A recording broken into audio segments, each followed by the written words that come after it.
ഏവർക്കും നമസ്കാരം. മറ്റൊരു സെഷനുമായിട്ട് നമ്മൾ വീണ്ടും എത്തിയിരിക്കുകയാണ്. ആൻഡ് ഇന്നത്തെ സെഷൻ എന്ന് പറഞ്ഞു കഴിഞ്ഞാൽ it is about memory boosting. And myself doctor Afsana and I have secured A rank of 347 in NEET PG 2022. Currently, I am an academic mentor for DBM Psychotic. Memory boosting in NEET PG 2022 ഇത് നിങ്ങൾ എല്ലാവരും face ചെയ്യുന്ന ഒരു വലിയ പ്രശ്നം തന്നെയായിരിക്കും. കാരണം എത്ര നമ്മൾ പഠിച്ചാലും നമ്മുടെ പഠിച്ച കാര്യങ്ങളൊന്നും നമ്മുടെ മെമ്മറിയിൽ റിട്ടേൺ ചെയ്യാനായിട്ട് സാധിക്കുന്നില്ല. എക്സാമിന് അതായത് ഗ്രാൻഡ് ടെസ്റ്റുകൾക്ക് അത് നിങ്ങൾക്ക് മാക്സിമം പ്രൊഡ്യൂസ് ചെയ്യാനായിട്ട് സാധിക്കുന്നില്ല. ഇങ്ങനെ പല പല ഇഷ്യൂസ് നിങ്ങൾക്ക് ആക്ച്വലി ഫേസ് ചെയ്യുന്നുണ്ടാവും. ഈ ഒരു കണ്ടീഷനെ എങ്ങനെ ഓവർകം ചെയ്യാമെന്നാണ് ഈ ഒരു സെഷനിൽ കൂടെ നമ്മൾ അറിയുന്നത്. ഒരുപാട് ആളുകൾ ചോദിച്ച ഒരു വാണ്ടഡ് സെഷനാണ്. Regarding the memory boosting. what are the tips and tricks that you can employ to have your memory get boosted? അപ്പൊ ഇതിൽ ഏറ്റവും ആദ്യം എനിക്ക് പറയാനുള്ളത് it's a technique that has been tried and got succeeded by many. അപ്പൊ അതിൽ ഏറ്റവും first trick എന്ന് പറയുന്നത് ഇന്റഗ്രേഷൻ തന്നെയാണ്. ഇന്റഗ്രേഷൻ എന്ന് പറഞ്ഞാൽ എങ്ങനെയാണ് ഇന്റഗ്രേറ്റ് ചെയ്യേണ്ടത് എന്നുള്ളതിനെ കുറിച്ച് നമുക്കൊരു ഐഡിയ ഉണ്ടാക്കാം. ഫസ്റ്റ് ഓഫ് ഓൾ ഇന്റഗ്രേഷൻ എന്ന് പറയുമ്പോൾ ഫോർ എക്സാമ്പിൾ നമുക്ക് ഏറ്റവും ഇമ്പോർട്ടന്റ് ആയിട്ട് NEET PG സ്ഥിരം ചോദിക്കുന്ന ഒരു സംഭവമാണ് തൈറോയിഡിനെ പറ്റി, അല്ലെ? അപ്പൊ തൈറോയിഡ് എന്ന് പറയുമ്പോൾ തൈറോയിഡിന് ഫസ്റ്റ് നമുക്ക് അതിന്റെ അനാറ്റമിയെ കുറിച്ചൊന്ന് പഠിക്കാം. എത്ര വെയിറ്റ് ഉണ്ട്, എവിടെയാണ് ഇരിക്കുന്നത്, എന്തൊക്കെയാണ് അതിന് ചുറ്റുമുള്ളത്, എങ്ങനെയാണ് അതിന്റെ രീതികൾ എന്നൊക്കെ നമുക്ക് തൈറോയിഡിൽ അനാറ്റമിയിൽ ഒന്ന് പഠിക്കാം. അതിന്റെ കൂടെ തന്നെ അതിന്റെ ഹിസ്റ്റോപെത്തോളജിയെ കുറിച്ചുള്ള കാര്യങ്ങൾ, basic histology of the thyroid tissue നമ്മൾ അനാറ്റമിയിൽ തന്നെ കവർ ചെയ്യുന്നതാണ്. അത് പഠിച്ചു കഴിയുമ്പോൾ നമുക്കറിയാം തൈറോയിഡിന് ഫോളിക്കിൾസ് ഉണ്ട്, കൊളോയിഡൽ സബ്സ്റ്റൻസ് ഉണ്ട്, അങ്ങനെ പല പല കാര്യങ്ങളുണ്ട് നമുക്കറിയാം. അവയുടെയൊക്കെ ഫംഗ്ഷൻ എങ്ങനെയാണ്, എന്തൊക്കെയാണ് അവർ ഉണ്ടാക്കുന്നത്, എങ്ങനെയാണ് അത് നമ്മുടെ ബോഡിയിൽ ആക്ട് ചെയ്യുന്നത്, ഈ കാര്യങ്ങളൊക്കെ നമ്മൾ ബയോകെമിസ്ട്രിയിൽ പഠിക്കും, ഫിസിയോളജിയിലും പഠിക്കും. നമുക്ക് ഒരു തൈറോയിഡ് എന്ന് പറഞ്ഞ് ഒരു ടോപ്പിക് റെഡിയാക്കുകയാണെങ്കിൽ ആ തൈറോയിഡ് ടോപ്പിക്കിനകത്ത് ആദ്യം അനാറ്റമി, ദെൻ അതിന്റെ ബയോകെമിസ്ട്രി, ദെൻ എങ്ങനെ അത് ബോഡിയിൽ ആക്ട് ചെയ്യുന്നു എന്നുള്ള ഫിസിയോളജി സ്റ്റെപ്പ് ബൈ സ്റ്റെപ്പ് ആയിട്ട് നമുക്ക് പഠിക്കാൻ പറ്റും. ഇനി സെയിം തൈറോയിഡിന് നമുക്ക് നെക്സ്റ്റ് സ്റ്റെപ്പിലേക്ക് പോയി കഴിഞ്ഞാൽ പിന്നെ നമുക്കൊരു ഫൈനൽ ഇയർ നമ്മുടെ ഒരു മെഡിസിൻ, സർജറി, ആ ലെവലിലാണ് പിന്നെ നമുക്ക് തൈറോയിഡ് കൂടുതലും ഇംപ്ലിക്കേഷൻ വരുന്നത്. തൈറോയിഡ് എങ്ങനെയാണ് ബോഡിയിൽ ആക്ട് ചെയ്യുന്നത് എന്ന് നമുക്കിപ്പോൾ അറിയാം. ഈ അവസ്ഥയിൽ നമുക്ക് ഇത് വെച്ചിട്ട് തൈറോയിഡ് നമ്മുടെ ബോഡിയിൽ ആക്ട് ചെയ്യുന്നതിൽ വരുന്ന വൈരുദ്ധ്യങ്ങൾ കാരണം ഉണ്ടാകുന്ന അസുഖങ്ങളെ കുറിച്ച് നമുക്ക് മെഡിസിനിൽ പഠിക്കാൻ സാധിക്കും. തൈറോയിഡിന്റെ ഫിസിക്കൽ അപ്പിയറൻസിൽ വരുന്ന ബുദ്ധിമുട്ടുകൾ കൊണ്ടുണ്ടാകുന്ന പ്രോബ്ലംസ് നമുക്ക് സെയിം സംഭവം സർജറിയിൽ പഠിക്കാനായിട്ട് സാധിക്കും. ഇനി ഇതിന്റെയൊക്കെ മെഡിക്കേഷൻസോ അത് നിങ്ങൾ ഓൾറെഡി ഫാർമക്കോളജിയിൽ കവർ ചെയ്തിട്ടുണ്ടാവും, അല്ലെ?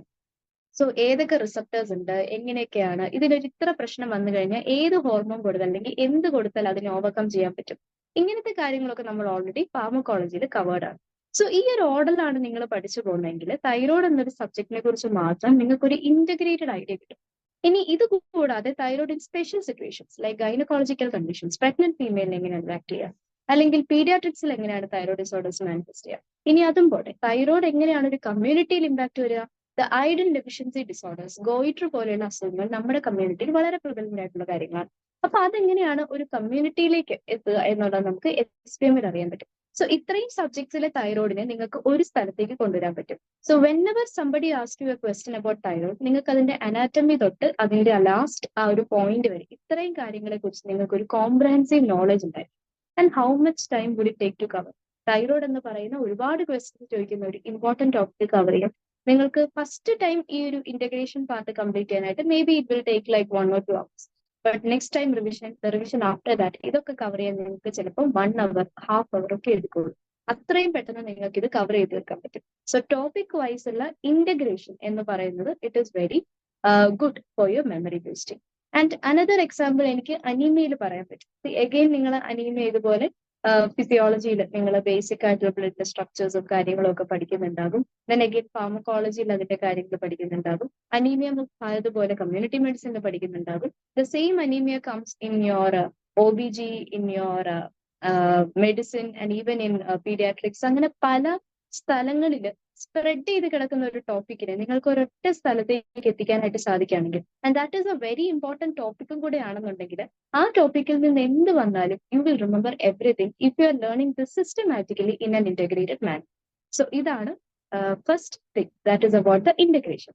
ഇനി എല്ലാം ഇന്റഗ്രേറ്റ് ചെയ്ത് പഠിക്കണം എന്നത് ഒരു നിർബന്ധമുള്ള കാര്യമല്ല. നിങ്ങൾ സബ്ജക്ട് വൈസ് പഠിക്കുന്ന ഒരാളാണെങ്കിൽ കൂടി നിങ്ങൾക്ക് അതിൽ നിന്നും ഏറ്റവും ഇമ്പോർട്ടന്റ് ആയിട്ടുള്ള ടോപ്പിക്കുകൾ മാത്രം സെലക്ട് ചെയ്ത് ഇന്റഗ്രേറ്റ് ചെയ്യാവുന്നതാണ്. അതിനുവേണ്ടി നിങ്ങൾക്ക് വേണമെങ്കിൽ ഒരു സെപ്പറേറ്റ് നോട്ട്ബുക്കും റെഡിയാക്കാവുന്നതാണ്. ഭാട്ടിയുടെ നോട്ട്സ് ഓൾറെഡി നല്ല കൺസൈസ് ആണ്, ക്രിസ്പ് ആയിട്ടുള്ള നോട്ട്സ് ആണ്. ഈ നോട്ട്സിൽ നിന്നും നിങ്ങൾക്ക് വേണ്ട ഏറ്റവും അത്യാവശ്യമുള്ള കാര്യങ്ങളൊക്കെ ചേർത്ത് നോട്ട്സ് അതേപടി കോപ്പി അടിച്ച് പകർത്തുക എന്നതല്ല ഇന്റഗ്രേഷന്റെ ലക്ഷ്യം. നിങ്ങളുടേതായ രീതിയിൽ ആ നോട്ട്സിനെ ഒന്ന് മോഡിഫൈ ചെയ്ത് നിങ്ങളുടേതായ രീതിയിൽ ഏറ്റവും വേണ്ട പോയിന്റ്സ് മാത്രം നിങ്ങളൊന്ന് കമ്പൈൽ ചെയ്ത് ഏറ്റവും നല്ല രീതിയിൽ ഇതെല്ലാം കൂടി ഇന്റഗ്രേറ്റ് ചെയ്ത് ഒരു സെറ്റ് ആക്കുകയാണെങ്കിൽ ലാസ്റ്റ് എക്സാം സമയത്തും നിങ്ങൾക്ക് റിപ്പീറ്റഡ് ആയിട്ട് ചോദിക്കുന്ന പ്രീവിയസ് ക്വസ്റ്റ്യൻസിനകത്ത് വരുന്ന മെയിൻ സംഭവങ്ങളെല്ലാം നിങ്ങൾക്ക് ഇതുപോലെ ഇന്റഗ്രേറ്റ് ചെയ്ത് ലാസ്റ്റ് മിനിറ്റ് റിവിഷനും ഇത് നിങ്ങളെ ഒരുപാട് ഹെൽപ്പ് ചെയ്യും. So integration is a major technique for memory boosting. നിങ്ങൾക്ക് എംപ്ലോയ് ചെയ്യാൻ പറ്റുകയാണെങ്കിൽ ഡെഫിനറ്റ്ലി നിങ്ങൾ എംപ്ലോയ് ചെയ്യുക. See all the techniques I'm going to mention here, ഇതെല്ലാം ചിലപ്പോൾ എല്ലാവർക്കും വർക്ക് ആവണമെന്നില്ല. ഇതിൽ നിങ്ങൾക്ക് ഏതാണോ വർക്ക് ആവുന്നത് അതാണ് നിങ്ങൾ യൂസ് ചെയ്യുന്നത്. സോ സ്പൂൺ ഫീഡിങ് അല്ല, ഈ പറയുന്ന എല്ലാം നിങ്ങൾക്ക് എന്താ പറയാ, എല്ലാവരും ഇത് ഏറ്റെടുത്ത് എല്ലാവരും ഇതുപോലെ തന്നെ ഫോളോ ചെയ്യണമെന്നല്ല. ഡെഫിനറ്റ്ലി നിങ്ങൾ ചെയ്യേണ്ട കാര്യം ഇതിൽ ഏതാണോ നിങ്ങൾക്ക് സ്യൂട്ട് ആവുന്നത്, നിങ്ങളുടെ പഠിത്തത്തിന്റെ ശൈലിക്ക് ഏതാണോ ഏറ്റവും ബെറ്റർ, അത് വേണം നിങ്ങൾ ഇതിനു വേണ്ടി എംപ്ലോയ് ചെയ്യാനായിട്ട്. So that is very important. So first thing was integration and that is here. Now second thing, നിങ്ങൾ പലരും ചെയ്യുന്ന ഒരു മിസ്റ്റേക്ക്, ഞാൻ പലരോടും സംസാരിച്ചതിൽ നിന്ന് മനസ്സിലാക്കിയ ഒരു കാര്യം എന്താണെന്ന് വെച്ചാൽ പലരും ക്വസ്റ്റ്യൻ ബാങ്കുകളിൽ കൂടുതൽ ഫോക്കസ്ഡ് ആവുന്നുണ്ട്, റിവിഷൻ അത്ര ഫോക്കസ്ഡ് ആവുന്നില്ല. ഈവൻ ദോ നിങ്ങളൊരു റിവിഷൻ നടത്താനായിട്ട് നിങ്ങളൊരു പ്ലാൻ ഒക്കെ സെറ്റ് ചെയ്തെങ്കിൽ പോലും കുറച്ചൊക്കെ നിങ്ങൾ വായിക്കും. അത് കഴിഞ്ഞ് നിങ്ങൾക്ക് ചിലർക്കെങ്കിലും ഒരു പേടി വരും, ദാറ്റ് ഇത് ഇത്രയും വായിച്ചതുകൊണ്ട് മാത്രം കാര്യമുണ്ടോ, ക്വസ്റ്റ്യൻസ് ചെയ്ത് നോക്കണ്ടേ, എനിക്ക് ഇത് അപ്ലൈ ചെയ്യാൻ പറ്റുമോ എന്ന് അറിയണ്ടേ. സോ ആ ഒരു ഉത്കണ്ഠയുടെ പുറത്താണോ എന്നറിയില്ല, many people are going to head over heels over these question banks rather than completing their revision first. So നിങ്ങളൊരു റിവിഷന് ഷെഡ്യൂൾ അലോട്ട് ചെയ്ത് കഴിഞ്ഞാൽ നിങ്ങളുടെ ക്വസ്റ്റ്യൻ ബാങ്ക് ചെയ്യുന്നതിനേക്കാളും ഏറ്റവും ഇമ്പോർട്ടന്റ് നിങ്ങൾ ആ റിവിഷൻ കംപ്ലീറ്റ് ചെയ്യുക എന്നത് തന്നെയാണ്. നിങ്ങളുടെ ആ നോട്ട്സ് അത് എത്ര തവണ നിങ്ങൾ വായിച്ചാലും മതി വരികയില്ല, അതുപോലെ വായിക്കാനുമുണ്ട്. അത്രയും തന്നെ നിങ്ങൾ എത്ര വായിക്കുന്നോ അത്രയും തന്നെ അത് നിങ്ങൾക്ക് നിങ്ങളുടെ മെമ്മറിയിൽ റിട്ടേൺ ആവുകയും ചെയ്യും. ക്വസ്റ്റ്യൻ ബാങ്കുകൾ ഓൾറെഡി ഞാനൊരു കഴിഞ്ഞ സെഷനിൽ പറഞ്ഞതാണ്. ക്വസ്റ്റ്യൻ ബാങ്കുകൾ വായിക്കുകയാണെങ്കിൽ, ക്വസ്റ്റ്യൻ ബാങ്കുകൾ ചെയ്യുകയാണെങ്കിൽ നിങ്ങളുടെ വീക്ക് ഏരിയാസ് കവർ ചെയ്യുക. നിങ്ങൾ ഏത് പോയിന്റിലാണോ നിങ്ങൾ അത്ര സ്ട്രോങ് അല്ലാത്തത് ആ ഏരിയസ് മാത്രം കവർ ചെയ്യുക. ഒരുപാട് റിപ്പീറ്റഡ് ആയിട്ട് എക്സാമിന് ചോദിക്കാത്ത ചോദ്യങ്ങൾ വെറുതെ ക്വസ്റ്റ്യൻ ബാങ്ക് ചെയ്തിട്ട് കാര്യമില്ല. നിങ്ങൾക്ക് ഒരു പരിചയമില്ലാത്ത, കേട്ടുകേൾവി പോലും ഇല്ലാത്ത ക്വസ്റ്റ്യൻസ് ക്വസ്റ്റ്യൻ ബാങ്കിലൂടെ ചെയ്ത് പഠിച്ചത് കൊണ്ടും പ്രത്യേക ഗുണമൊന്നുമില്ല. നീറ്റ് പി ജി എക്സാം എന്ന് പറഞ്ഞാൽ അത്യാവശ്യം ഈസി ആയിട്ടുള്ള ഒരു പരീക്ഷയാണ്, മോഡറേറ്റ്ലി ഈസി എക്സാം ആണ്. എല്ലാവരും ഏകദേശം ഒരേപോലെ പഠിച്ചെഴുതാൻ വരുന്ന ഒരു പരീക്ഷയാണ്. ഇതൊരു കോമ്പറ്റേറ്റീവ് എക്സാം ആകുന്തോറും മാത്രമല്ല ഇതിൽ ഒരുപാട് ക്വസ്റ്റ്യൻസ് റിപ്പീറ്റഡ് ആയിട്ട് ചോദിക്കുന്നിടത്തോളം നിങ്ങൾക്ക് അതേ ക്വസ്റ്റ്യൻസ് ഈ പറയുന്ന പോലെ റിപ്പീറ്റഡ് ആയിട്ടുള്ള റിവിഷൻസിൽ കൂടെ മാത്രമേ കവർ ചെയ്യാൻ പറ്റുള്ളൂ. അനാവശ്യമായ ക്വസ്റ്റ്യൻസ് മാക്സിമം നമുക്ക് ഒഴിവാക്കണം. നിങ്ങളുടെ വീക്ക് ഏരിയ മാത്രം ചെയ്താൽ മതി. എല്ലാം ചെയ്ത് വരിക എന്നുള്ളത് ഒരു പോസിബിൾ ഫാക്ടർ അല്ല. നീറ്റ് പി ജിയിൽ ഒരുപാട് സബ്ജക്ട്സ് ചെയ്ത് ഒരുപാട് ക്വസ്റ്റ്യൻസ് വരുന്ന ഒരു ഏരിയ. അപ്പം ഒരു പെർട്ടിക്കുലർ ഏരിയ മാത്രം ഫോക്കസ് ചെയ്തുകൊണ്ടുള്ള സ്റ്റഡി ഈ ഒരു സമയത്ത് it will not be feasible. So question bank definitely നിങ്ങളുടെ വീക്ക് ഏരിയാസ് അല്ലെങ്കിൽ ഇമേജസ് അല്ലെങ്കിൽ ഫോർമുലാസ് വരുന്ന, പ്രോബ്ലംസ് വരുന്ന അങ്ങനത്തെ ഏരിയകൾ മാത്രം ഫോക്കസ് ചെയ്ത് നിങ്ങൾ കവർ ചെയ്യാനായിട്ട് ശ്രദ്ധിക്കുക. ക്വസ്റ്റ്യൻ ബാങ്കിന് വേണ്ടി ഒരുപാട് സമയം സ്പെൻഡ് ചെയ്യാണ്. റിവിഷൻ ആണ് പ്രധാനം. സോ നോട്ട് എടുക്കുക, റിവൈസ് ചെയ്തുകൊണ്ടേ ഇരിക്കുക. GTs അറ്റൻഡ് ചെയ്യുക rather than question bank. Grand ടെസ്റ്റുകളിൽ ഒരു വൈഡ് വെറൈറ്റി ഓഫ് ക്വസ്റ്റ്യൻസിന്റെ മിക്സ്ചർ ആണ്. അതാണ് നിങ്ങൾക്ക് ശരിക്കുമുള്ള എക്സാം സിമുലേഷൻ. സോ അതിനുവേണ്ടി ഫോക്കസ് ചെയ്യുക, ക്വസ്റ്റ്യൻ ബാങ്കിലേക്ക് ഫോക്കസ് ചെയ്യാതിരിക്കുക. So that was about the second thing. Now the third thing എന്ന് പറയുന്നത് നിങ്ങൾ എല്ലാവരും ഓൾറെഡി എംപ്ലോയ് ഒക്കെ ചെയ്തിട്ടുള്ള ഒരു കാര്യമായിരിക്കും, and that is about the mnemonics. So mnemonics എന്ന് പറയുമ്പോൾ it does not have to make sense to anybody. അതാണ് ഫസ്റ്റ് ആൻഡ് ഫോർമോസ്റ്റ് തിങ്. നിങ്ങളുടേതായ രീതിയിൽ നിങ്ങൾക്ക് റിലേറ്റബിൾ ആയിട്ടുള്ള കാര്യങ്ങൾ വെച്ച്, മേ ബി നിങ്ങളുടെ ഫ്രണ്ട്സിന്റെ പേര് അല്ലെങ്കിൽ നിങ്ങൾ കോളേജിൽ നിങ്ങൾക്ക് വളരെയധികം ഓർത്തു വെക്കാൻ സാധിച്ച എന്തെങ്കിലും ഒരു ഇൻസിഡന്റിന്റെ പേരിൽ ഒരു എക്സാമ്പിൾ പറയാം. നമുക്ക് എല്ലാവർക്കും പരിചിതമായ ഒരു സംഭവമാണ് സ്പോറോത്രിക് ഷിങ്കെ, അല്ലെ? ഒരു ഡീപ് ഫംഗൽ ഇൻഫെക്ഷൻ ആണ്. സ്ഥിരം നീറ്റ് പി ജിയിൽ വരുന്ന ഒരു ക്വസ്റ്റ്യൻ ആണ് സ്പോറോത്രിക് ഷിങ്കെ. അപ്പൊ ഇത് ഓർത്തു വെക്കാനായിട്ട്, ഇതിന്റെ കാര്യങ്ങൾ ഓർത്തു വെക്കാനായിട്ട് നമുക്കൊരു ചെറിയൊരു കഥ പോലെ ഞാൻ അന്ന് ഓർത്തു വെച്ചത്, ഹിമാലയൻ ഏരിയാസിൽ താമസിക്കുന്ന ഒരു ഓൾഡ് പാർട്ട്, ഓക്കെ, ആൻഡ് ഒരു സിഗരറ്റ് ഒക്കെ വലിച്ച് രാവിലെ ഇറങ്ങുന്നു. റോസ് ഗാർഡൻ ആണ് പുള്ളിക്കുള്ളത്. ആ സമയത്ത് പെട്ടെന്നൊരു ആസ്ട്രോയിഡ് അല്ലെങ്കിൽ ഒരു ഉൽക്ക വന്ന് താഴെ പതിക്കും. ഇങ്ങനെയാണ് ഞാൻ സ്പോറോത്രിക് ഷിങ്കയെ കുറിച്ച് ഓർത്തു വെച്ചിരുന്നത്. How is it helpful? Sporothrix schenckii കൂടുതലും കാണുന്നത് സബ് ഹിമാലയൻ ഏരിയാസിലാണ് ഈ ഇൻഫെക്ഷൻ കൂടുതലായിട്ടും കണ്ടുവരുന്നത്. റോസ് ഗാർഡനേഴ്സ് ഡിസീസ് എന്നാണ് അറിയപ്പെടുന്നത്. റോസ് ഗാർഡനേഴ്സിന്റെ കയ്യിൽ മുള്ളു കൊള്ളുന്നതിൽ നിന്നും വരുന്ന ഒരു അസുഖമാണ് സ്പോറോത്രിക് ഷിംഗ എന്ന് പറയുന്നത്. പിന്നെന്താ ഉള്ളത്? Cigar. What is cigar? Cigar bodies എന്ന് പറയുന്നത് ഇതിന്റെ ടിപ്പിക്കൽ ഫംഗൽ ഫൈൻഡിങ് ആണ്. അതായത് KOH നോക്കുമ്പോൾ നമുക്ക് കാണുന്ന ടിപ്പിക്കൽ ഫംഗൽ ഫൈൻഡിങ് ആണ് സിഗർ ബോഡീസ് എന്ന് പറയുന്നത്. Then asteroid. എന്താണ് ഈ ആസ്ട്രോയിഡ്? അഗെയിൻ നമ്മൾ PA സ്റ്റെയിനിലൊക്കെ നോക്കുമ്പോൾ നമുക്ക് കാണുന്ന ടിപ്പിക്കൽ ഒരു സ്ട്രക്ചർ ആണ് ആസ്ട്രോയിഡ് ബോഡി സ്ട്രക്ചർ എന്ന് പറയുന്നത്. ഈ ഇത്രയും കാര്യങ്ങൾ എൻട്രൻസ് ക്വസ്റ്റ്യൻ ആണ്. ഓരോന്നും ഓരോ MCQ പോയിന്റുകളായിട്ട് വരാം. അല്ലെങ്കിൽ നിങ്ങളുടെ ക്വസ്റ്റ്യനിൽ ഇത് തന്നിട്ട് ഇത് ഏത് ഫംഗസ് ആണെന്ന് ചോദിക്കാം. സിഗ ബോഡീസ് എവിടെയാ കാണുന്നതെന്ന് ചോദിക്കാം. ആസ്ട്രോയിഡ് ബോഡീസ് എവിടെയാ കാണുന്നതെന്ന് ചോദിക്കാം. റോസ് ഗാർഡനേഴ്സ് ഡിസീസ് എന്ന് പറഞ്ഞാൽ എവിടെയെങ്കിലും ഒരു റോസ് ഗാർഡനർ കണ്ടു കഴിഞ്ഞാൽ നേരെ സ്പോറോത്രിക് ഷിംഗയിലേക്ക് നമുക്ക് എത്താൻ പറ്റും. സോ ഇതൊരു ഈസി വേ ടു റിമെമ്പർ ആണ്. സോ നിമോണിക്സ് എന്ന് പറയുന്നത് കഥകളാകും, ചെറിയ ചെറിയ ആക്രോണിംസ് ആകും. നിങ്ങൾക്ക് ഏറ്റവും റിലേറ്റബിൾ ആവുന്ന, ബാക്കിയുള്ളവർക്ക് ചിലപ്പോൾ പൊട്ടത്തരം എന്ന് വരെ തോന്നുന്ന കാര്യങ്ങളും നിങ്ങൾക്ക് നിമോണിക്സ് ആയിട്ട് യൂസ് ചെയ്യാം. നിങ്ങളുടെ മെമ്മറി അത് ഹെൽപ്പ് ചെയ്യുന്നുണ്ടോ എന്നത് മാത്രമാണ് ഈ ഒരു അവസരത്തിൽ പ്രധാനം. പിന്നെ നിമോണിക്സ് പോലെ വളരെ ഇമ്പോർട്ടന്റ് ആയിട്ടുള്ള ഒരു കാര്യമാണ് കമ്പാരറ്റീവ് ലേണിംഗ് എന്ന് പറയുന്നത്. എന്താണ് comparative learning? I still remember something that Thameem sir said during my NEET PG preparation time. Sir പറയുന്നുണ്ടായിരുന്നു, ഇപ്പൊ ഒരു acute like angle closure glaucoma അല്ലെങ്കിൽ ഒരു ഓപ്പൺ ആംഗിൾ ഗ്ലോക്കോമ, നിങ്ങൾക്ക് ഈ രണ്ട് ടോപ്പിക്കിനെ കുറിച്ചും എസ്സേ എഴുതാനായിട്ട് it would actually be easy for you. Angle closure glaucoma, അതിന്റെ ട്രീറ്റ്മെന്റ് ഇതാണ്, മാനേജ്മെന്റ് ഇങ്ങനെയാണ്, നമുക്ക് ഇൻവെസ്റ്റിഗേഷൻസ് ഇതൊക്കെ ചെയ്യണം, ഇതൊക്കെ നിങ്ങൾക്ക് എഴുതാൻ പറ്റും. ആംഗിൾ ക്ലോഷർ ഗ്ലോക്കോമ പോലെ തന്നെ ഓപ്പൺ ആംഗിൾ ഗ്ലോക്കോമയെ നിങ്ങൾക്ക് ഇതുപോലെ തന്നെ എഴുതാനൊക്കെ ആയിട്ട് സാധിക്കും. പക്ഷെ നിങ്ങൾക്ക് നീറ്റ് PGയിൽ ഇതൊരു ഓപ്ഷൻ ആയിട്ട് വരുമ്പോൾ ഇവർ തമ്മിലുള്ള വ്യത്യാസങ്ങൾ നിങ്ങൾക്ക് അറിഞ്ഞാൽ മാത്രമേ നിങ്ങൾക്ക് ഇതിൽ ഏതാണെന്ന് റൂൾ ഔട്ട് ചെയ്യാൻ പറ്റൂ. ഫോർ എക്സാമ്പിൾ, ആംഗിൾ ക്ലോഷർ ഗ്ലോക്കോമയിൽ നല്ല പെയിൻ ഉണ്ടാവും. സോ ഒരു പെയിൻ ആൻഡ് കൺജഷൻ എന്നൊരു ഫാക്ടർ ആ ഇതിലുണ്ടെങ്കിൽ മോസ്റ്റ്ലി ഓപ്പൺ ആംഗിൾ ഗ്ലോക്കോമയിൽ അതില്ല. അപ്പോൾ ഓപ്പൺ ആംഗിൾ ഗ്ലോക്കോമ നിങ്ങൾക്ക് റൂൾ ഔട്ട് ചെയ്യാനായിട്ട് സാധിക്കും. സോ ഒരു റൂളിംഗ് ഔട്ട് സ്കില്ല് നിങ്ങൾക്ക് ഡെവലപ്പ് ചെയ്തെടുക്കണമെങ്കിലും കുറച്ചും കൂടെ ഈസി ആയിട്ട് വേണ്ട പോയിന്റുകൾ മാത്രം പഠിച്ചാൽ മതിയെങ്കിലും, അതായത് നിങ്ങൾക്ക് ഡീറ്റെയിൽ ആയിട്ട് ഈ പറയുന്ന ഗ്ലോക്കോമകളെ കുറിച്ചൊന്നും അറിയേണ്ട കാര്യം സത്യം പറഞ്ഞാൽ പരീക്ഷയ്ക്ക് വരില്ല. പരീക്ഷയ്ക്ക് എന്താ വേണ്ടത്? ഇതാണോ അതാണോ എന്നറിയാം, അല്ലെ? സോ വളരെ സിമ്പിൾ ആയിട്ട് അത് അറിയണമെങ്കിൽ നിങ്ങൾക്ക് എല്ലാം പഠിക്കേണ്ട കാര്യമില്ല, ഇവർ തമ്മിലുള്ള ഡിഫറൻസ് പഠിച്ചാൽ മതി. സോ മൊത്തം നമുക്ക് കവർ ചെയ്യാൻ ടൈം ഇല്ലാത്ത അവസരത്തിൽ ഇതുപോലെ കമ്പാരിറ്റീവ് ലേണിംഗ് ആയിട്ട് വേണ്ട പോയിന്റുകൾ, ഡിഫറൻഷിയേറ്റിംഗ് പോയിന്റുകൾ മാത്രം പഠിക്കുകയാണെങ്കിൽ it will be very very helpful. So comparative learning, അതിനൊരു എക്സാമ്പിൾ ഞാൻ കുറച്ച് കഴിഞ്ഞ് കാണിക്കാം. സോ കമ്പാരിറ്റീവ് ലേണിംഗ് എന്ന് പറയുന്നത് ഒരേപോലെയുള്ള ടോപ്പിക്കുകളെ ഒരുമിച്ചെടുത്തിട്ട് അത് തമ്മിലുള്ള ഡിഫറൻസുകളെ കുറിച്ച് പഠിക്കുന്നതാണ് കമ്പാരിറ്റീവ് ലേണിംഗ്. സിമിലാരിറ്റീസ് ഒരുപാടുണ്ടാവും, അതെല്ലാം നമുക്ക് മാറ്റിവെക്കാം. ഡിഫറൻസസ് പഠിക്കാം. എക്സാമിന് വരുമ്പോൾ 4 ഓപ്ഷൻ വരും. 4 ഓപ്ഷൻ നമ്മൾ റൂൾ ഔട്ട് ചെയ്യുന്നത് ഈ ഡിഫറൻസസ് വെച്ചിട്ടാണ്. So we have to know what are the differences. How is one condition different from the other? എന്താണ് ഇതിന്റെ മാനേജ്മെന്റിന്റെ ഡിഫറൻസ്? എന്താണ് ഇതിന്റെ മാനിഫെസ്റ്റേഷന്റെ ഡിഫറൻസ്? എങ്ങനെയാണ് ഇതിനെ ഇൻവെസ്റ്റിഗേറ്റ് ചെയ്യേണ്ടത്? ഈ ഡിഫറൻസസ് ആണ് നിങ്ങൾ അറിയേണ്ടത്. സോ അതിനായിട്ട് കമ്പാരിറ്റീവ് ലേണിംഗ് വളരെയധികം ഇമ്പോർട്ടന്റ് ആണ്. Next thing is about the flow charts. ഇത് നിങ്ങളെ ഏറ്റവും കൂടുതൽ ഹെൽപ്പ് ചെയ്യാൻ പോകുന്നത് ബയോകെമിസ്ട്രിയിലാണ്. സി, നമുക്ക് ബയോകെമിസ്ട്രിയിൽ ഒരുപാട് സാധനങ്ങളുണ്ട്. ലൈക് ഗ്ലൈക്കോലൈസിസ് ഉണ്ട്, ഗ്ലൂക്കോനിയോജനസിസ് ഉണ്ട്, ഗ്ലൂക്കോഗൺ ഉണ്ടാക്കുന്നതുണ്ട്, ഗ്ലൈക്കോജൻ ഉണ്ടാക്കുന്നതുണ്ട്. സോ സിന്തസിസും ലൈസിസും ഒക്കെ ആയിട്ട് there are lots of stuff going on there. അത് കഴിഞ്ഞ് ഓരോ സൈക്കിളും മറ്റൊരു സൈക്കിളിലേക്ക് പോകും. Krebs cycle, electron transfer, and there are lots of stuff going on there. ഇതെല്ലാം എങ്ങനെ ഓർക്കും? സി, ബയോകെമിസ്ട്രിയിലെ എല്ലാ ചാപ്റ്റേഴ്സും ഇന്റർ കണക്റ്റഡ് ആണ്. അതാണ് ഏറ്റവും ഇമ്പോർട്ടൻറ്റ്.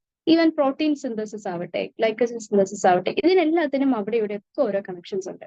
ഒരു വലിയ ചാർട്ട് എടുക്കുക, ഒരറ്റത്ത് നിന്ന് തുടങ്ങുക. എവിടെയാണോ നിങ്ങൾക്ക് കണക്ട് ചെയ്യാൻ പറ്റുന്നത് അവിടെ എല്ലാം ഈ ഫ്ലോ ചാർട്ടുകളെ കണക്ട് ചെയ്യുക. ഇത് മൊത്തം സംഭവിക്കുന്നതിന് സൈറ്റോപ്ലാസം ഉണ്ടാവും, മൈറ്റോകോൺട്രിയ ഉണ്ടാവും. ഈ 2 സൈറ്റിലാണ് മിക്ക കാര്യങ്ങളും സംഭവിക്കുക. അത് രണ്ടും ഒരു പാർട്ടീഷൻ ആക്കുക, സൈക്കിൾ നടക്കുന്നത് വരയ്ക്കുക. എന്റെ തിങ് നിങ്ങൾക്ക് വരച്ചു വരുമ്പോൾ നിങ്ങൾക്ക് ഒരു ഐഡിയ ഉണ്ടാവും എന്താണ് ഈ പറയുന്ന ആ ഒരു പെർട്ടിക്കുലർ സെല്ലിൽ സംഭവിക്കുന്നത്. ഫ്ലോ ചാർട്ട് എല്ലാത്തിനും യൂസ്ഫുൾ ആണ്. ഈവൻ നിങ്ങൾ ലൈക്ക് ഫെബ്രൽ സീഷറിന്റെ അല്ലെങ്കിൽ മറ്റ് സീഷേഴ്സിന്റെ ഒക്കെ ഫ്ലോ ചാർട്ട് നിങ്ങൾ പഠിക്കുന്നുണ്ടാവും. എന്താണ് next step, next step, next step. Pharmacological flow charts important ആണ്. അതുപോലെ തന്നെ ഇമ്പോർട്ടന്റ് ആണ് ബയോകെമിസ്ട്രി. ബയോകെമിസ്ട്രി പഠിക്കാൻ അതിലും എളുപ്പൊരു മാർഗം വേറെ ഇല്ല. കാരണം ബയോകെമിസ്ട്രിയിൽ നീറ്റ് PGയിലെ ക്വസ്റ്റ്യൻസ് ശ്രദ്ധിച്ചു കഴിഞ്ഞാൽ ഒന്നെങ്കിലും നിങ്ങളോട് ചോദിക്കാൻ പോകുന്നത് മിക്ക ക്വസ്റ്റ്യൻസും എൻസൈംസ് ആൻഡ് റിലേറ്റഡ് ക്വസ്റ്റ്യൻസ്, അല്ലെങ്കിൽ വൈറ്റമിൻസ് ആൻഡ് റിലേറ്റഡ് ക്വസ്റ്റ്യൻസ്, അതും അല്ലെങ്കിൽ ഫ്ലോ ചാർട്ടിൽ നിന്നുള്ള ഡയറക്റ്റ് ക്വസ്റ്റ്യൻസ്. ഈ 3 ഏരിയ നിങ്ങൾ തറവാണെങ്കിൽ ബയോകെമിസ്ട്രിയിൽ നിങ്ങൾ കാര്യമായി പേടിക്കാനൊന്നുമില്ല. അപ്പോൾ ഡെഫിനറ്റ്ലി ഫ്ലോ ചാർട്ട്സ് ഉണ്ടാക്കുന്നത് നിങ്ങളുടെ മെമ്മറിക്ക് വളരെ ഇമ്പോർട്ടൻ്റ് ആണ്. സോ ഇത്രയും വലിയൊരു ചാർട്ട് ഉണ്ടാക്കി നിങ്ങളുടെ റൂമിന് നിങ്ങൾ പഠിക്കുന്ന അവിടെ പ്ലേസ് ചെയ്യുകയാണെങ്കിൽ എല്ലാ ദിവസവും അതൊന്ന് നോക്കുകയാണെങ്കിൽ നിങ്ങളുടെ ഉള്ളിന്റെ ഉള്ളിൽ ആ ഒരു സബ് കോൺഷ്യസ്നെസ്സിൽ ഈ ഒരു സംഭവം ഇങ്ങനെ കിടക്കും. ലാസ്റ്റ് നിങ്ങൾക്ക് റിവൈസ് ചെയ്യുമ്പോഴും ഓടിച്ച് നോക്കിയിട്ട് നിങ്ങൾക്ക് പോകാനുള്ള രീതിയിൽ നിങ്ങൾ അത് പ്രാപ്തരായി. ഇപ്പൊ ഇത്രയും സമയം നമുക്കൊരു 4-5 months ഉണ്ട്.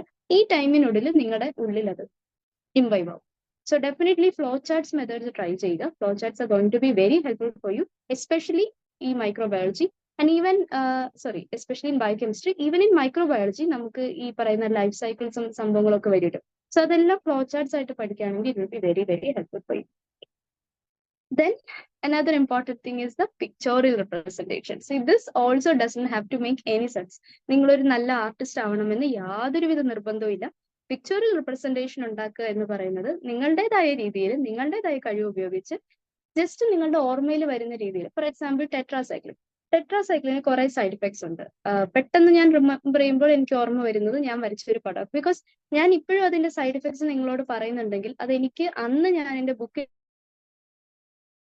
ഐ ഡ്രൂ ലൈക്ക് ഒരു വട്ടം, ഒരു കാല്, മറ്റേ 2 കൈയും 2 കാലും നമ്മൾ ജസ്റ്റ് ലൈൻ ഡ്രോയിങ് ആയിട്ട് വരച്ചിട്ട് ഐ ഡ്രൂ എ കീലേറ്റഡ് ടീത്ത്, ഒരു ബ്രൗണിഷ് ഡിസ്കളറേഷൻ ടീത്തിന് കൊടുത്തിട്ട് ഒരു കീലേറ്റഡ് ടീത്ത് വരച്ചു. ഒരു സൺലൈറ്റ് കാണിക്കുന്ന രീതിയിൽ ഒരു സൂര്യനെ വരച്ചു. ദെൻ ഡയറി ഉണ്ട്. So I drew actually literally I drew the food. Then he has an abdominal pain എന്ന പോലെ I think there is an abdominal pain there. And ഈ പറഞ്ഞ കാര്യങ്ങളൊക്കെ ഉണ്ടല്ലോ, ഇതൊക്കെ ടെട്രാസൈക്ലിന്റെ സൈഡ് ഇഫക്ട്സ് ആണ്. But how do I remember this? See now I'm not learning about tetracycline. I'm a dermatologist. ടെട്രാസൈക്ലിനെ കുറിച്ച് ഒരുപാട് റീഡ് ചെയ്യേണ്ട കാര്യം എനിക്കിപ്പോൾ നിലവിലില്ല. But still remember the side effects of tetracycline. How? Because I remember the picture. ആ picture ആലോചിച്ചിട്ടാണ് ഞാൻ ഇത്രയും സൈഡ് ഇഫക്ട്സ് നിങ്ങളോട് പറഞ്ഞത്. സോ ദ സെയിം വേ ഏതെങ്കിലും ഒരു പിക്ചോറിയൽ റെപ്രസെന്റേഷൻ നിങ്ങളെ ഒരുപാട് ഹെൽപ്പ് ചെയ്യാനായിട്ട് സാധിക്കും. I will show an example next. So pictorial representations are a great way of remembering stuff. നിങ്ങൾക്കത് ആസ് ഇറ്റ് ഓൾഡ് അത് എത്ര പൊട്ട ഇമേജ് ആണെങ്കിലും it is okay. You can draw and you can colour it accordingly and all, and it will actually help you. Normalised ആയിട്ടുള്ള pictorial representation ഉണ്ട്. നമ്മൾ usually നമ്മൾ അനാറ്റമിയിലും ഓർത്തോയിലും ഒക്കെ വരയ്ക്കുന്നത്. അതല്ല ഞാൻ ഉദ്ദേശിക്കുന്നത്. ബാക്കി സബ്ജക്ട്സിലും നമുക്ക് ഈ സെയിം സാധനം അപ്ലൈ ചെയ്യാം. നമ്മുടെ കുറച്ച് ഭാവനകളൊക്കെ അവിടെ യൂസ് ചെയ്യാം. And it will make your study interesting too. So that is very good. So pictorial representation is a very important tactic to do that. What is next? Image bank. എന്താണ് image bank? NEET P ജിയിൽ വരുന്ന മിക്ക ക്വസ്റ്റ്യൻസും 80% ക്വസ്റ്റ്യൻസും definitely image oriented ആണ്. And അവർ ചോദിക്കുന്ന ഇമേജുകൾ മിക്കവാറും ഈ പറയുന്ന നമ്മൾ കണ്ടു പരിചിതമായ ഇമേജസ് ആവണമെന്നില്ല. നമ്മുടെ ഗൂഗിളിലൊക്കെ കാണുന്ന നോർമൽ ഇമേജസ് ആയിരിക്കും. പക്ഷെ നമ്മൾ ചിലപ്പോൾ ശ്രദ്ധിക്കാതെ പോകും. നമ്മൾ ക്വസ്റ്റ്യൻ ബാങ്കുകളിലും ടെക്സ്റ്റ് ബുക്കിലും കാണുന്ന ഇമേജസിലായിരിക്കും കൂടുതൽ ഫോക്കസ്. പക്ഷെ അങ്ങനെ ആയിരിക്കണമെന്നില്ല. വലിയ ക്ലാരിറ്റി ഉള്ള പിക്ചർ ഒന്നും നമുക്ക് അങ്ങനെ എക്സ്പെക്ട് ചെയ്ത് പോകാനും പറ്റില്ല. അപ്പൊ ഗൂഗിൾ ഇമേജസ് ആണ് മിക്കവാറും എന്നുള്ള രീതിയിൽ ചിന്തിക്കാം. സോ ഗൂഗിൾ ഇമേജസിന്റെ ഒരു ക്വാളിറ്റി സ്റ്റാൻഡേർഡ് അതൊക്കെ ഉണ്ടാവുള്ളൂ നീറ്റ് പി ജിയുടെ വരുന്ന ഇമേജസ്. സോ അപ്പൊ എങ്ങനെയായിരിക്കും നമ്മൾ അത് ഹാൻഡിൽ ചെയ്യുക? So the thing about that is നമുക്ക് ഗൂഗിളിൽ പോയിട്ട് ഒരു പെർട്ടിക്കുലർ ഇമേജ് സെർച്ച് ചെയ്യാം. For example fungal corneal ulcer search ചെയ്തു. ഫംഗൽ കോണിയൽ അൾസറിന് മറ്റേ വെസ്ലീസ് റിമ്മ്യൂൺ റിംഗ് ഉണ്ട്, സാറ്റലൈറ്റ് ലീഷൻസ് ഉണ്ട്, സ്യൂഡോപോഡൽ എക്സ്റ്റൻഷൻസ് ഉണ്ട്, വൈറ്റ് കളർ ആയിട്ട് നമുക്കറിയാം. It looks like a cloud അല്ലെ? സോ ഫംഗൽ കോണിയൽ അൾസർ ആണ് ഞാൻ ടൈപ്പ് ചെയ്ത് കൊടുത്തത്. So you will get about 5-6 images of fungal corneal ulcer at a glance. Google just search ചെയ്യുമ്പോൾ നിങ്ങളുടെ ഫോണിൽ സെർച്ച് ചെയ്യുമ്പോൾ തന്നെ at a glance, ലാപ്പിലൊക്കെ സെർച്ച് ചെയ്താൽ you might get like 10 pictures or something. ഇത് മൊത്തം ഒന്ന് സ്ക്രീൻഷോട്ട് എടുത്ത് വെക്കുക. And whenever you're learning fungal corneal ulcer, just look at the picture also. ഈ പറയുന്ന പടങ്ങളെല്ലാം ഒന്ന് നോക്കുക. And whenever you're going to attend a question about fungal corneal ulcer, നിങ്ങൾക്ക് പഠിച്ച കാര്യങ്ങൾ ഓർമ്മയില്ലെങ്കിലും ഈ പടത്തിൽ നിങ്ങൾ കണ്ട കാര്യം ഓർമ്മയാണ്. So Wessely immune ring is seen എന്നൊരു ക്വസ്റ്റ്യൻ ആണെന്നുണ്ടെങ്കിൽ നമുക്കത് ഫംഗൽ കോണിയൽ അൾസർ ആണെന്ന് ഈ ഒരു ഒറ്റ ആസ്പെക്റ്റിൽ നിന്നും മനസ്സിലാക്കാൻ സാധിക്കും. സോ ഇമേജസുമായിട്ട് കോറിലേറ്റ് ചെയ്യുക. ഇതുകൊണ്ടുള്ള മറ്റൊരു ഗുണം എന്താണെന്ന് വെച്ചാൽ നിങ്ങൾ റീഡ് ചെയ്യുന്നു, that's a kind of stimulus. Images നോക്കുന്നു, that is a kind of visual stimulus. നിങ്ങൾ ഓൾറെഡി ക്ലാസ് കേട്ടു, that's a hearing stimulus. Multiple സ്റ്റിമുലസുകൾ ഇൻവോൾവ് ചെയ്ത് നിങ്ങൾക്ക് പഠിക്കാനായിട്ട് സാധിക്കുകയാണെങ്കിൽ അത് നിങ്ങളുടെ മെമ്മറി ഒരുപാട് ഹെൽപ്പ് ചെയ്യും. So better use all those tactics. നിങ്ങളുടെ ആ ഒരു ലേണിംഗ് സ്കില്ല് കുറച്ചും കൂടി ഒന്ന് സ്ട്രെങ്തൻ ആക്കാനായിട്ട് ഈ പറയുന്ന ടാക്ടിക്സ് നിങ്ങൾക്ക് യൂസ് ചെയ്യാനായിട്ട് സാധിക്കും. So image bank is very important. Then another thing is sticky notes. എന്താണ് സ്റ്റിക്കി നോട്ട്സ് എന്ന് പറഞ്ഞു തരേണ്ട കാര്യമില്ല. നിങ്ങളുടെ സ്കൂൾ ടൈം തൊട്ടേ നിങ്ങൾ ചെയ്യുന്ന കാര്യമായിരിക്കും സ്റ്റിക്കി നോട്ട്സ് ഉണ്ടാക്കുക. But what should come in the sticky note, അതാണ് ഇമ്പോർട്ടൻറ്റ്. സി എൻ്റെ നോട്ട് പകർത്തി എഴുതാനുള്ള ഒരു മെത്തേഡ് ആയിട്ട് നിങ്ങൾ സ്റ്റിക്കി നോട്ട് യൂസ് ചെയ്യരുത്. സ്റ്റിക്കി നോട്ടിൽ വേണ്ടത് അത്യാവശ്യം നിങ്ങൾ ഈ പറയുന്ന മക്കപ്പ് ചെയ്ത് കൊണ്ടുപോകുന്ന കാര്യങ്ങൾ. അതുപോലെ തന്നെ നിങ്ങൾക്ക് പെട്ടെന്ന് കൺഫ്യൂഷൻ വരാവുന്ന കാര്യം. അത്തരം ചെറിയ കാര്യങ്ങൾ, അതുപോലെ one word answers. For example ബയോകെമിസ്ട്രിയിലാണെങ്കിൽ ഇന്ന എൻസൈം ഡിഫക്റ്റ് ഇന്ന അസുഖം, അങ്ങനെ ഒരു ചാർട്ട് നിങ്ങൾക്ക് ഉണ്ടാക്കാം. മൈക്രോബയോളജി എടുത്തു കഴിഞ്ഞാൽ ഇതിന് ഇന്ന സ്പെസിഫിക് ഫീച്ചർ ഉണ്ട്, അങ്ങനെയുള്ള കാര്യങ്ങൾ മാത്രം മെൻഷൻ ചെയ്യുക. അനീമിയയിൽ ഇന്ന ടൈപ്പ് ഓഫ് സെല്ലാണ് കാണുന്നത്, so those cells in name. അങ്ങനെയുള്ള കുറെ കാര്യങ്ങൾ നിങ്ങൾക്ക് ഒരുമിച്ച് കൊണ്ടുവന്ന് ഒരു കുഞ്ഞ് സ്റ്റിക്കി നോട്ടിൽ വേണ്ട പോയിന്റുകൾ മാത്രം എഴുതിയെടുക്കാം. And then paste it somewhere in front of your study table or something. And sticky notes വെറുതെ എന്ന് വായിക്കുന്നത് ഇറ്റ്സ് നോട്ട് ആക്ച്വലി ഫീസിബിൾ. ശരിക്കും പറഞ്ഞാൽ ബോറടിക്കും. ഞാൻ എംപ്ലോയ് ചെയ്തിരുന്ന ഒരു method, I had a friend and ഞങ്ങളൊരു 10 o'clock 11 o'clock കഴിയുമ്പോൾ we both will feel exhausted. C നമ്മൾ മോർണിംഗ് തൊട്ട് പഠിക്കുന്നവരാണ്, 8 to 10 12 14 hours ഒക്കെ പഠിക്കുന്നവരുണ്ടാവും. സോ അറ്റ് നൈറ്റ് ടൈം ആകുമ്പോഴേക്കും നമ്മൾ ഡെഫിനറ്റ്ലി എക്സോസ്റ്റഡ് ആവും. ഒരു 10 o'clock 11 o'clock ആകുമ്പോൾ ഡെഫിനറ്റ്ലി എക്സോസ്റ്റഡ് ആവും. സോ ആ ഒരു ടൈമിൽ വി യൂസ് ടു കോൾ ഇച്ചത്. എന്നിട്ട് ഈ സ്റ്റിക്കി നോട്ട്സ്, ഞങ്ങളുടെ രണ്ടുപേരുടെയും സ്റ്റിക്കി നോട്ട്സ് എടുത്തിട്ട് അതിലുള്ള കാര്യങ്ങൾ ഞങ്ങൾ ഡിസ്കസ് ചെയ്യും. ജസ്റ്റ് റിഫ്രഷിങ് ദ പോയിന്റ്സ് ആണ്. അതും നമ്മുടെ മെമ്മറിയിൽ പെട്ടെന്ന് മിസ്സായി പോകാൻ സാധ്യതയുള്ള, അതുപോലെ തന്നെ പെട്ടെന്ന് നമുക്ക് ഓർത്തെടുക്കാൻ പറ്റാത്ത അല്ലെങ്കിൽ മഗപ്പ് ചെയ്യേണ്ടി വരുന്ന പല കാര്യങ്ങളും നമുക്ക് ഇതുപോലെ സ്റ്റിക്കി നോട്ട്സിൽ ചെയ്തു തീർക്കാനായിട്ട് സാധിക്കും. അതുപോലെ തന്നെ അതിന്റെ കൂടെ തന്നെ ഞാൻ പറഞ്ഞു വരുന്ന കാര്യമാണ് ഈ കമ്പൈൻഡ് റിവിഷൻസ് എന്ന് പറയുന്നത്. നിങ്ങൾക്കൊരു നല്ല സുഹൃത്തുണ്ടെങ്കിൽ, നിങ്ങളെ നെഗറ്റീവ് അടിപ്പിക്കാത്ത, നിങ്ങളുടെ കൂടെ തന്നെ പഠിക്കാനായിട്ട് വില്ലിംഗ് ആയിട്ടുള്ള, രണ്ടുപേരുടെയും സക്സസിന് വേണ്ടി നിങ്ങൾ റെഡി ടു വർക്ക് ആണ് എന്നുണ്ടെങ്കിൽ, definitely if you have such a friend like that, definitely go for combined revisions. പരസ്പരം പറഞ്ഞു പഠിക്കുന്നത് നിങ്ങളെ ഒരുപാട് ഹെൽപ്പ് ചെയ്യും. Combined revisions are very very good. So kindly try to make use of these combined revisions. And ഈ sticky notes ഈ പറയുന്ന ഒരു മെത്തേഡ് എംപ്ലോയ് ചെയ്യുകയാണെങ്കിൽ ഒരുപാട് ബോറടി ഇല്ലാതെ നിങ്ങൾക്ക് ഒരു എന്താ പറയുക, പഠിത്തം എന്ന് പറയുന്നത് കുറച്ചൊരു എന്റർടൈനിങ് ആക്കണം. ബിക്കോസ് ഈ ഒരു നീറ്റ് പി ജി പ്രിപ്പറേഷൻ ടൈമിൽ നമുക്ക് വേറെ ഫോക്കസ് ഒന്നും ഉണ്ടാവില്ല. നമ്മൾ വേറെ ഒരു കാര്യത്തിനും മിക്കവാറും പോകുന്നുണ്ടാവില്ല. എവിടെയാണോ നിങ്ങൾ ഇരിക്കുന്നത്, വീട്ടിലാണെങ്കിലും ഹോസ്റ്റലാണെങ്കിലും, you will be just studying. So അതൊന്ന് ഇൻട്രസ്റ്റിംഗ് ആക്കാനായിട്ട് ഈ പറയുന്ന മെമ്മറി ബൂസ്റ്റിംഗിന്റെ ടിപ്സ് ആൻഡ് ട്രിക്സ് തന്നെ നിങ്ങളെ ഒരുപാട് ഹെൽപ്പ് ചെയ്യും. So draw something, learn from drawing, അല്ലെങ്കിൽ പറഞ്ഞ make something interesting like the sticky notes and all. And one more thing about the volatile book, which I already mentioned in the last session. Volatile book എന്ന് പറയുന്നത് 20th notebook ആണ്. ഇത് നിങ്ങളുടെ last മന്തിന് വേണ്ടിയുള്ള notebook ആണ്. So ആ ഒരു notebook prepare ചെയ്യാനായിട്ടും make sure that you enter only the most important stuff. അതായത് നിങ്ങളുടെ formulas, equations, stages and classification, TNM-ന്റെ ക്ലാസിഫിക്കേഷൻസ്, മാനേജ്മെന്റ് പോലത്തെ കാര്യങ്ങൾ, ഗ്രാഫുകൾ, മറ്റ് ഫ്ലോ ചാർട്ടുകൾ, ഇങ്ങനത്തെ മഗപ്പ് ചെയ്യേണ്ട, അവസാന നിമിഷം നിങ്ങൾക്ക് ഹാൻഡിൽ ചെയ്യേണ്ട കാര്യങ്ങൾ മാത്രം ഇൻക്ലൂഡ് ചെയ്യുന്ന ഒന്നാണ് വോളറ്റൈൽ ബുക്ക്. അല്ലാതെ എല്ലാ ദിവസവും നിങ്ങൾ ഇരുന്ന് TNM സ്റ്റേജിങ് പഠിച്ചാലും അടുത്ത ദിവസം നിങ്ങൾ TNM സ്റ്റേജിങ് മറക്കും. സോ നിങ്ങൾക്ക് ലാസ്റ്റ് മന്തിന് വേണ്ടി, അതും ലാസ്റ്റ് മന്തിൽ എല്ലാ 1 to 2 hours നിങ്ങൾക്ക് റിവൈസ് ചെയ്യാനുള്ള പാകത്തിന് ഒരു വോളറ്റൈൽ ബുക്ക് ഉണ്ടാക്കുന്ന കാര്യം പറഞ്ഞു. We will talk about it later in another session. Volatile book തന്നെ ആസ് സച്ച് സംസാരിക്കാനായിട്ട് ഒരു സെഷൻ ഉണ്ട്. So we will talk about that later. But at present memory boosting ഇത്രയും ടിപ്സ് ആൻഡ് ട്രിക്സും ഞാൻ പറഞ്ഞു തന്നിട്ടുണ്ട്. ഇതിൽ നിങ്ങൾക്ക് ഏതാണോ ഏറ്റവും യൂസ്ഫുൾ ആകുന്നത്, ഏറ്റവും എംപ്ലോയബിൾ ആയിട്ട് തോന്നുന്നത്, അത് നിങ്ങൾ യൂസ് ചെയ്യുക. And this will definitely help you to secure a good rank. ഇനി വരുന്ന ഗ്രാൻഡ് ടെസ്റ്റുകളിലൊക്കെ ഇതെല്ലാം അപ്ലൈ ചെയ്ത് നോക്കുക. നിങ്ങളുടെ റാങ്ക് ഇംപ്രൂവ് ചെയ്യുന്നതായിട്ട് നിങ്ങൾക്ക് ഡെഫിനറ്റ്ലി കാണാൻ പറ്റും. സോ ഇംപ്രൂവ്മെന്റ് ആണ് നമ്മുടെ ഗോൾ. ഇംപ്രൂവ് ചെയ്യാനായിട്ട് നിങ്ങളും കൂടെ വില്ലിംഗ് ആവണം. നമ്മൾ പറയുന്നതെല്ലാം ഇംബൈബ് ചെയ്യാനായിട്ട് ശ്രമിക്കുക. And definitely this will make a difference. Will see you in another session. Thank U.